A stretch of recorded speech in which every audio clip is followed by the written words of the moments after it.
Teman-teman, kalau kita perhatikan ya, pondasi Ka'bah itu dikelilingi batu marmer berwarna putih yang disebut syazarwan.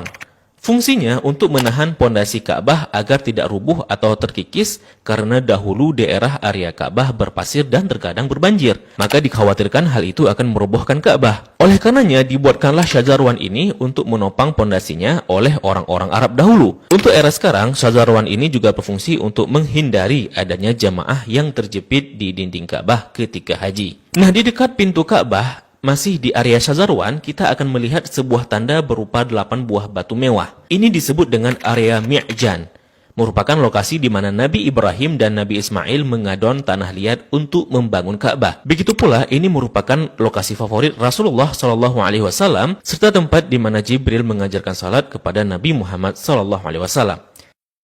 Kain yang menyelimuti Ka'bah ini disebut dengan kiswah. Orang yang pertama kali menyelimuti Ka'bah dengan kiswah merupakan seorang raja dari Himyar yang bernama Tubba Abu Qarb. Dahulu, orang-orang Arab menggantung syair-syair terbaik mereka di dinding Ka'bah sebagai bentuk kebanggaan budaya peradaban mereka dalam bidang sastra. Dan tahukah teman-teman, jika warna kiswah tidak selalu hitam. Pada awalnya berwarna putih bergaris merah dari Yaman. Kemudian menjadi putih, menjadi merah, kuning, hijau, dan yang terakhir hitam hingga sekarang. Tulisan kaligrafinya ditulis dengan benang emas bertuliskan ayat-ayat Al-Quran. Kiswah juga memiliki kain dalaman berwarna putih yang disebut bithana kiswah untuk meresap panas dari dinding Ka'bah. Biasanya kain kiswah diganti pada tanggal 9 Dzulhijjah dan bekasnya dipotong-potong untuk dihadiahkan kepada orang-orang tertentu. Nah, dari pintu Ka'bah, di sebelah kiri pojok Ka'bah tersimpan Hajar Aswad di dalam sebuah cangkang berwarna perak. Pintu Ka'bah sendiri berjarak 2 meter dari lantai. Pada awalnya teman-teman, pintunya sejajar dengan lantai. Namun karena terjadi perampokan isi Ka'bah, kemudian orang-orang Quraisy berinisiatif untuk meninggikannya. Nah, dalam perjalanan sejarahnya, pintu Ka'bah telah berubah-ubah baik bentuk, sendi maupun bahan bakunya. Pintu yang ada sekarang merupakan hadiah dari Raja Khalid bin Abdul Aziz, Raja Saudi, dan dilapisi emas murni 99 karat seberat 280 kg dengan total biaya 46 miliar. Dan itu dana dari tabungan Raja Khalid sendiri. Nah, pintu ini memiliki kunci dengan desain klasik dan secara turun-temurun sejak dahulu kala dipegang oleh keluarga keturunan Qusay bin Kilab bin Murrah. Dan pintu ini hanya dibuka 2 kali selama setahun, yakni pada awal bulan Sya'ban dan awal bulan Zulhijjah untuk dibersihkan. Dan untuk memasukinya diperlukan tangga portable. Dalam Ka'bah sendiri tidak memiliki lampu, sehingga ketika memasuki Ka'bah maka akan diterangi dengan penerangan dari luar.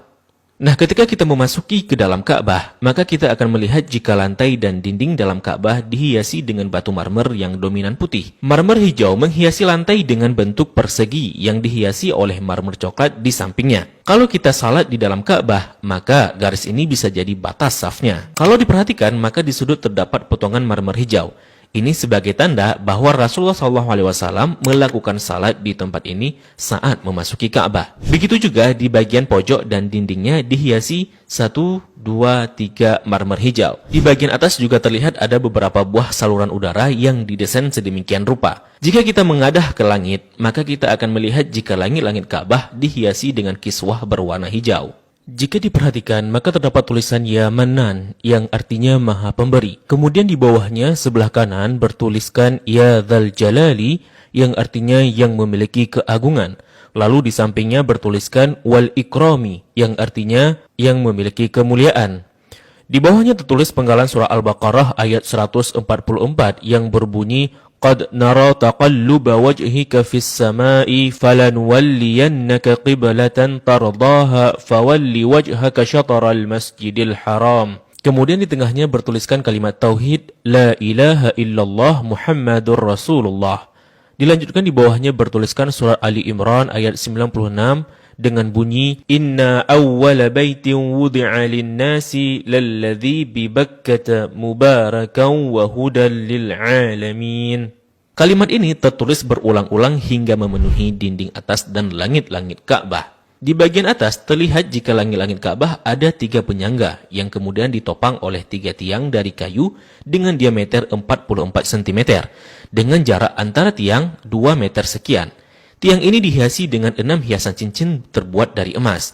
Bagian bawah pondasi tiang berbentuk kotak yang besarnya dapat diduduki oleh orang dewasa. Orang yang pertama kali memasang tiang di dalam Ka'bah adalah Abdullah bin Zubair saat pertama kali memugar Ka'bah selepas wafatnya Rasulullah Sallallahu Alaihi Wasallam. Di bagian atas tergantung harta karun berupa kendi-kendi atau lentera kuno yang terbuat dari emas dan perak, merupakan hadiah dari pemimpin-pemimpin negeri Muslim pada masa lalu. Kalau ditanya, kenapa kendi-kendi ini masih digantung? Ini merupakan tradisi yang sudah ada sejak masa silam. Nah, di bawahnya, tepatnya di antara tiang, terlihat sebuah meja heksagonal berwarna putih dengan atasannya dihiasi marmer hijau. Memiliki kabinet penyimpanan dengan 2 pintu dan 4 engsel. Memiliki 2 pegangan.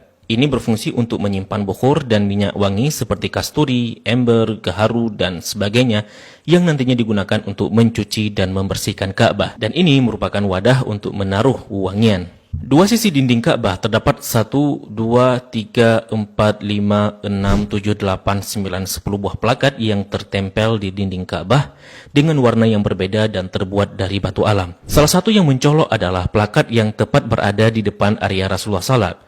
Plakat ini berisi kaligrafi dengan style kufik murabba yang tertulis La ilaha illallah Muhammadar Rasulullah. Selain itu juga ada plakat lain yang berisi maklumat mengenai renovasi Ka'bah oleh Raja Khalid bin Abdul Aziz. Sepertinya plakat lain juga berupa maklumat renovasi Ka'bah oleh pemimpin-pemimpin Muslim sebelumnya.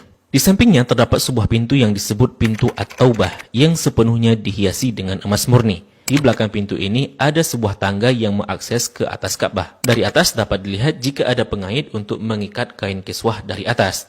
Dan bahkan kita bisa juga salat di atas Ka'bah. Jika Ka'bah tidak diselimuti kiswah, maka penampakannya akan seperti ini.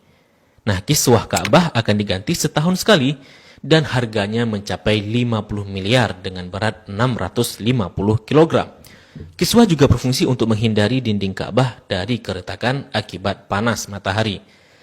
Nah, inilah gambaran dari Ka'bah dan apa-apa saja yang ada di dalam Ka'bah.